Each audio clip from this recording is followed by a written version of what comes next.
Listen. Hear me out. Hey everybody and welcome to my YouTube channel, Sid Says. It's called that because I'm Sid and I'm saying things to you. Now, you're probably wondering how we both got here, and the answer to that is simple.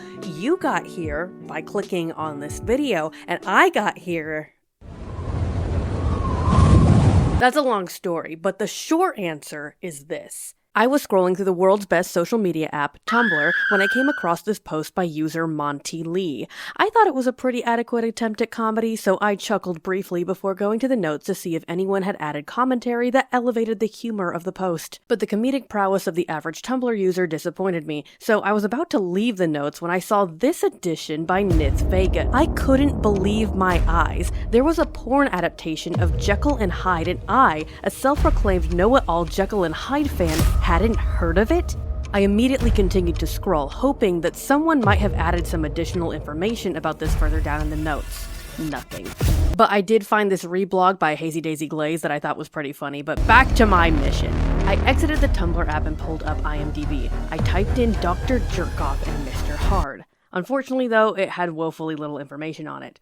I returned to my browser to dig a little deeper when I stopped, realizing something. Why should I do research on this in my free time when I could be doing research on it for a video? So you might be wondering, what is my goal in all of this? I don't know, but we're doing it anyway.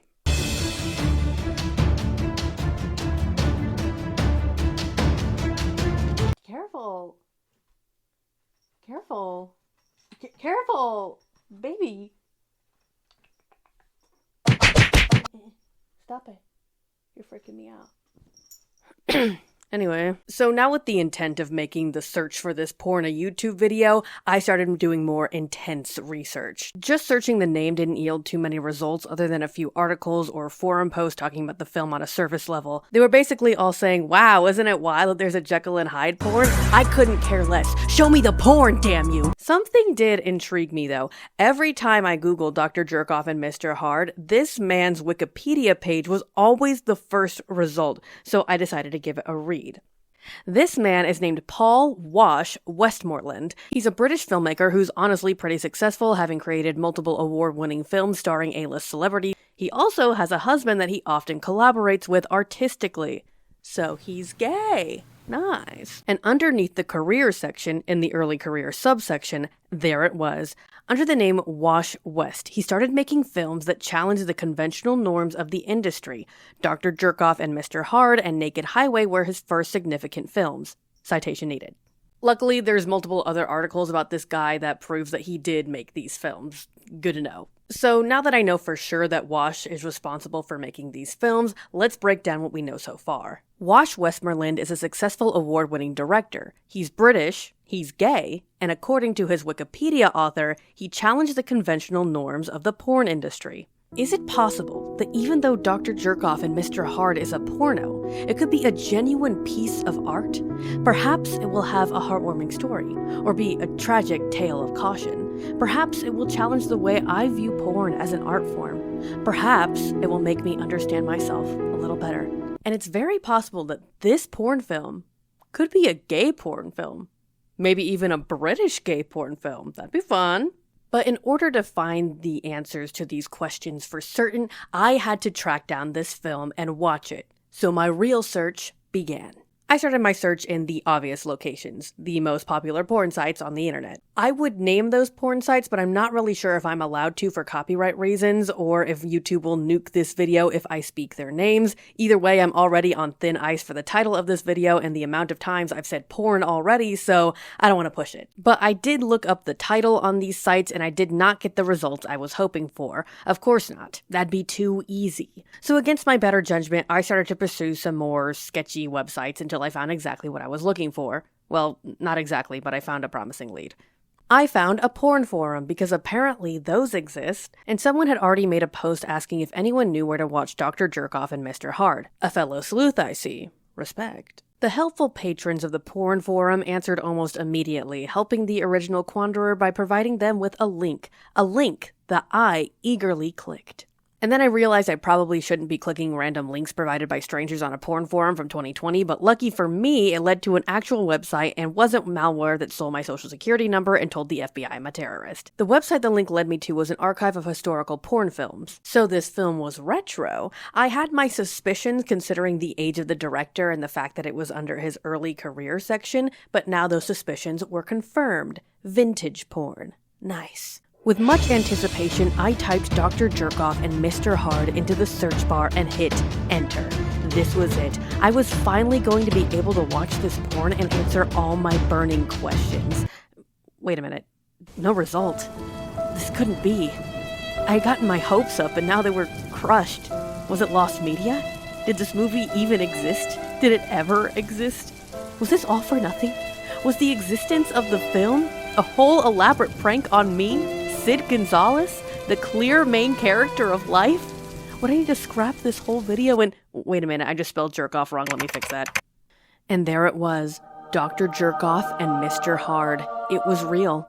I clicked on the title and it led me to a page with a ton of information about the film that was honestly super confusing to look at, and it took me forever to find a link to the actual film, but my pea-sized brain eventually figured it out. I clicked on this link and it sent me to another website which was making my malware senses rise, but I couldn't stop now. I was in this to win this. This website was called Gay Empire. So it is gay porn. Nice.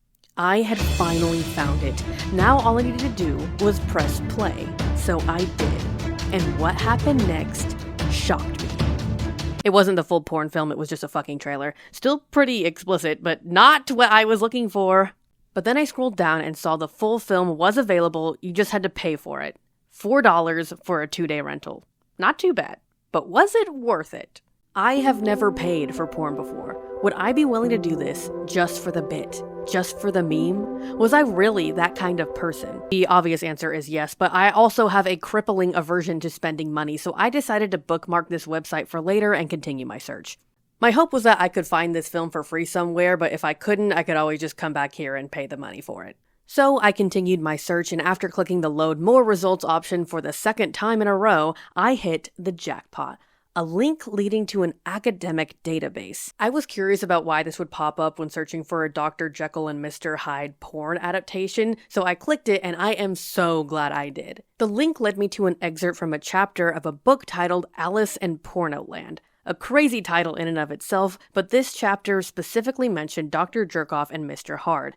I had to get this book, or at least read this chapter. But alas, I needed a subscription to this academic database, something I would have still had access to if I were a student, but sadly that is no longer the case. All I had was a tiny abstract of the chapter that only promised me what might have been.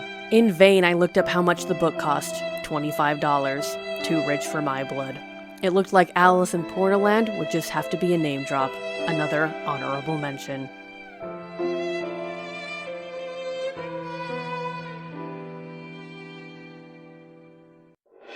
And then the unthinkable happened. I got the chance to work overtime. Did I want to work overtime? Hell no. But I knew what this meant for me, so I gladly accepted. And when that sweet, sweet overtime money rolled in, I knew exactly what I had to do. I went over to barnesandnobles.com and I ordered Alice in Pornoland. I honestly don't think I've ever been more excited for anything in my whole life. But I had to focus. I couldn't be a nerd. I had to be a Chad and watch some porn.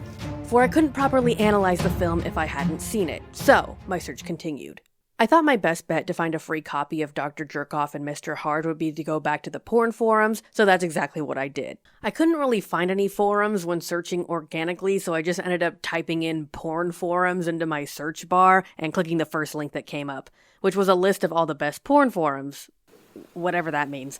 I ended up looking through several websites, and while there were mentions of the film scattered around, there was never any links to watch it for free. The best I could find was one forum post that described the plot as funny and coherent, which bodes well for its artistic integrity. I spent a little longer seeing if I could find any more additional information or a free link to the film until I realized I was just procrastinating at this point.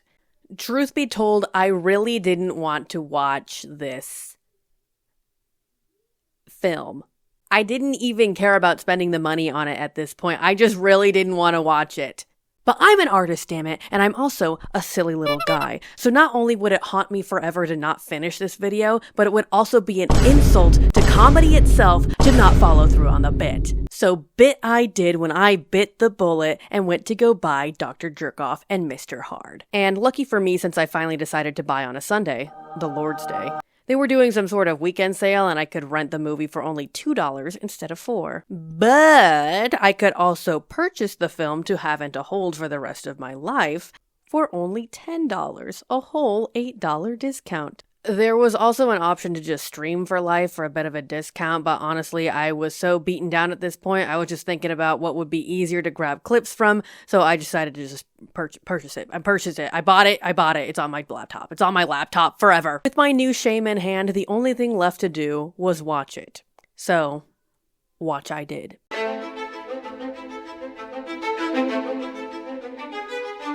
First of all, the highest quality they offered was 360p, so what the fuck is up with that? Vintage porn, am I right? But this thing was feature length at 1 hour and 27 minutes, so I got myself comfortable and started taking notes on what would no doubt be a masterpiece. The film opens with our main character, Dr. Stephen Jerkoff, professor of something or other at whatever university. I do know from research, however, that this film does take place in San Francisco and no one is British, so rip. But anyway, some fuck-ass music plays while he does his dork-ass walk through campus.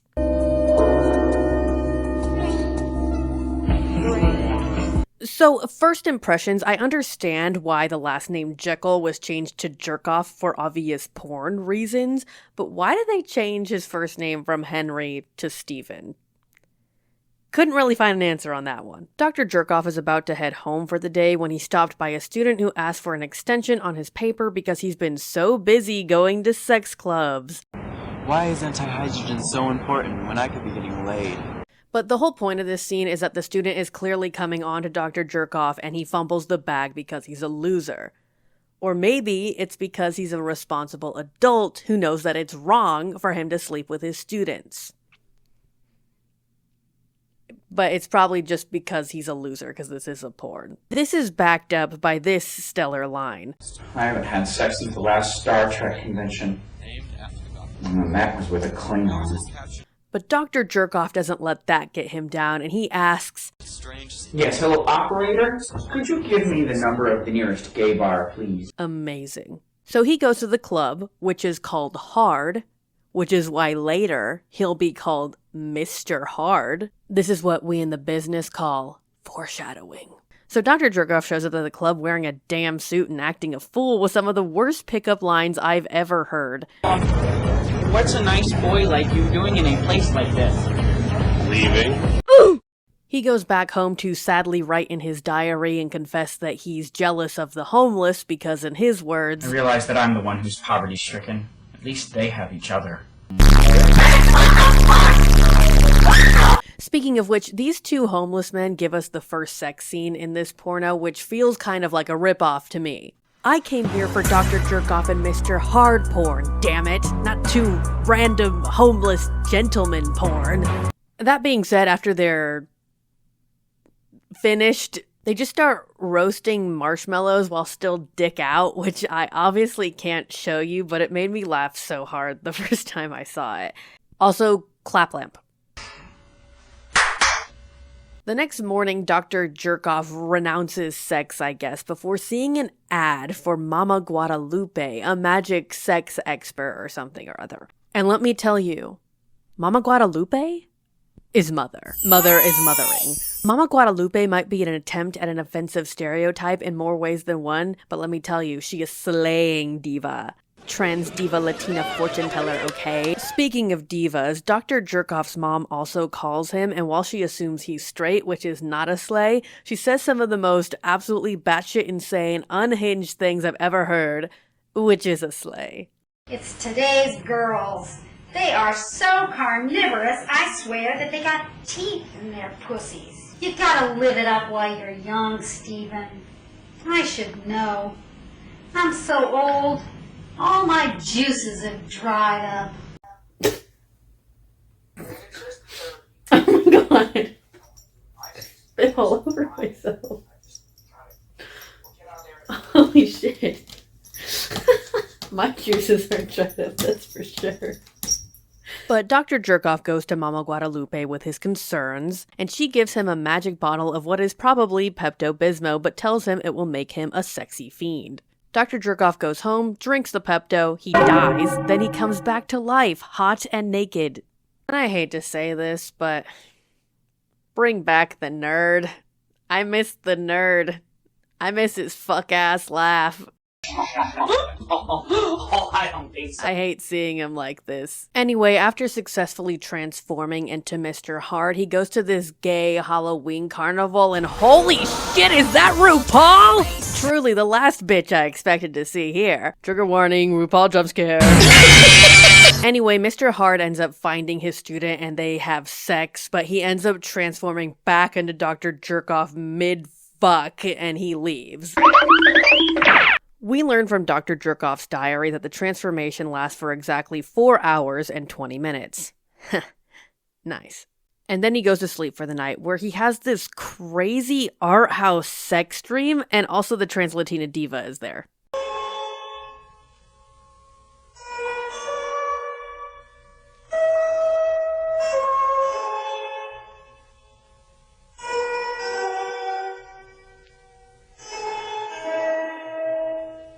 Now this is cinema. The next day, he runs into one of the homeless men, whom he has a crush on, by the way, but he totally fumbles the bag and goes home to drink more Pepto.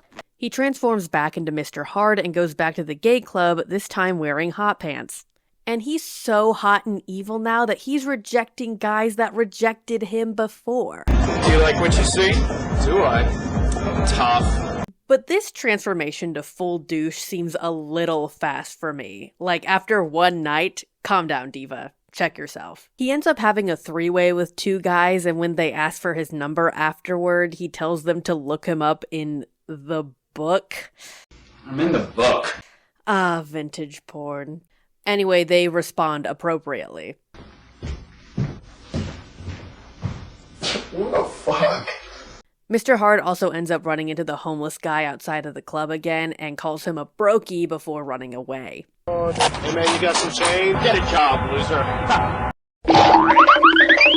And somehow I missed this part when I was watching it the first time through and I didn't put it in my notes, which is a little fuck-ass to me. To me, you are fuck-ass. So now Dr. Jerkoff only has one dose of his special sex Pepto left, and he plans on using it with a special someone. Spoiler alert, it's the homeless guy he's been crushing on the whole time. So he goes out and he successfully asks the homeless guy out on a date, but while he's gone, his mother comes over and her tummy's upset because she ate a bad chimichanga. I never should have eaten that chimichanga. And she ends up drinking his sex Pepto.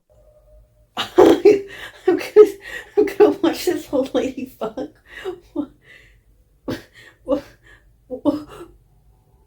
Dr. Jerkoff comes home to find his mama diva'd out Slay Queen, and she runs off to slut it up, I guess. So he goes back to Mama Guadalupe to get more sex Pepto, only for her to reveal that it was just regular Pepto this whole time. But the potion. The potion Pepto-Bismol, honey. Which doesn't really make sense based on what we've seen so far, but whatever. She tells him that his sex powers have been inside him all along, and all he needs is a little makeover. She proceeds to remove his mustache and wig, which I guess are an in-universe mustache and wig, and Dr. Jerkoff proceeds to give us this stellar line rating. I'm sure there's a moral in this somewhere. Dr. Jerkoff and the homeless guy end up having a successful date, which I can't show you, and Mama Guadalupe does some dragception with the mustache and wig.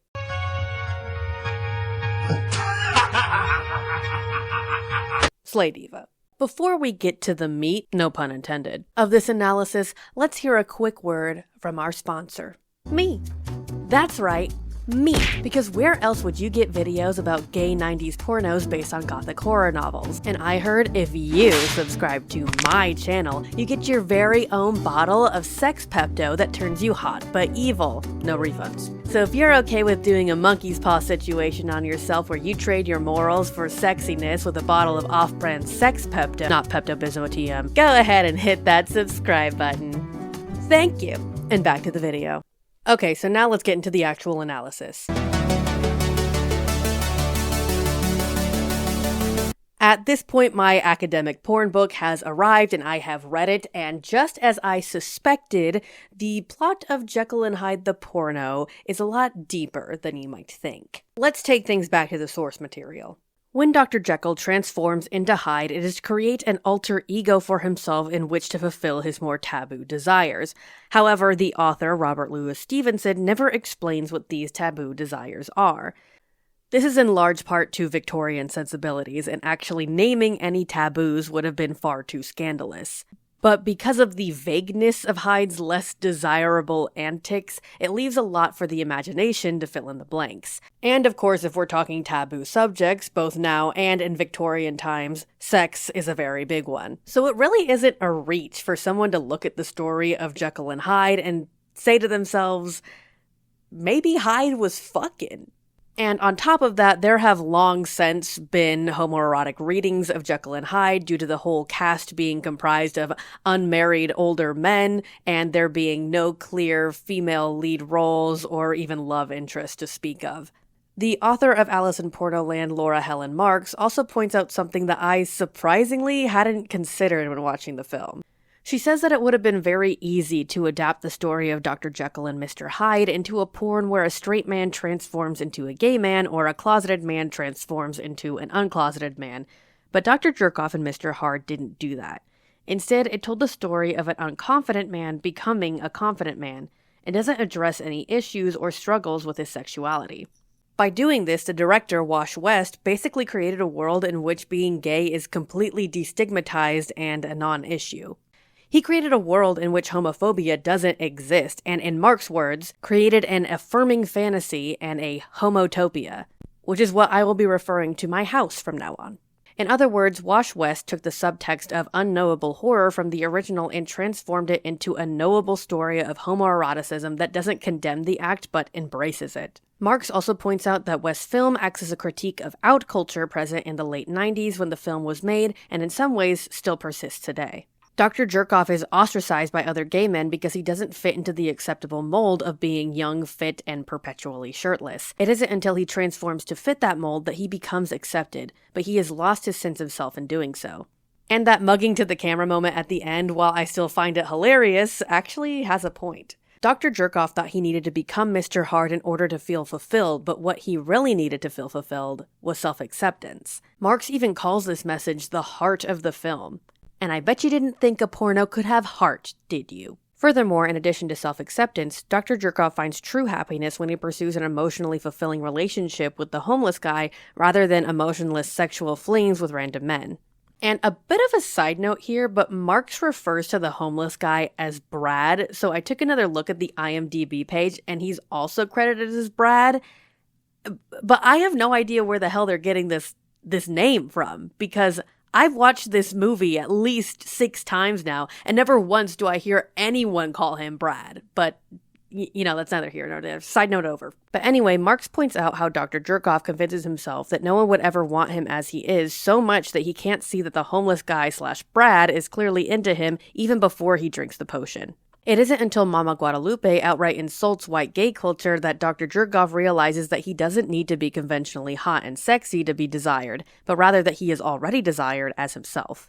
And the Dr. Jerkoff disguise is just an exaggerated dysmorphic version of himself that he sees in the mirror rather than his true self. And when Dr. Jerkoff looks at himself again in the mirror at the end of the film, he says, But it's him.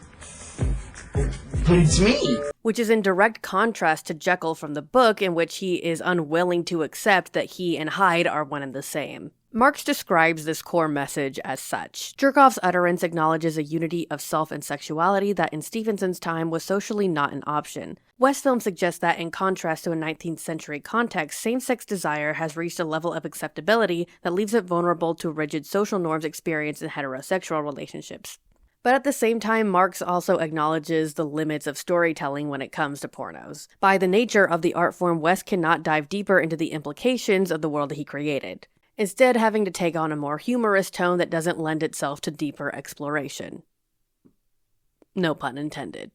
So, final thoughts. That review I found earlier that said it was surprisingly coherent and funny was right on the money. It had more of a plot and moral to it than I ever expected to see from a porn film, and it made me laugh so hard I cried sometimes. So you know what?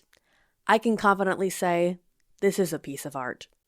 Would I recommend you watch it? No. Only about 20 minutes of the film contained any sort of story, and the rest of it was just nasty fucking. So unless you're into that sort of thing, save your money. Thank you so much for watching. If you like this video, go ahead and give me a like and subscribe, and check out my various other social medias and singing channels linked in the description below. I would also like to take this time to apologize for my lengthy hiatus. Some unfortunate life stuff happened to me, and I had to move from Los Angeles to Sacramento, hence the new background. Everything's good now, so I should be returning to my regular schedule shortly. But no promises. Remember, if you subscribe to my channel, you will get your very own bottle of Sex Pepto that turns you hot but evil. And if you're not okay with the no refunds, no returns policy, don't even worry about it. Bye!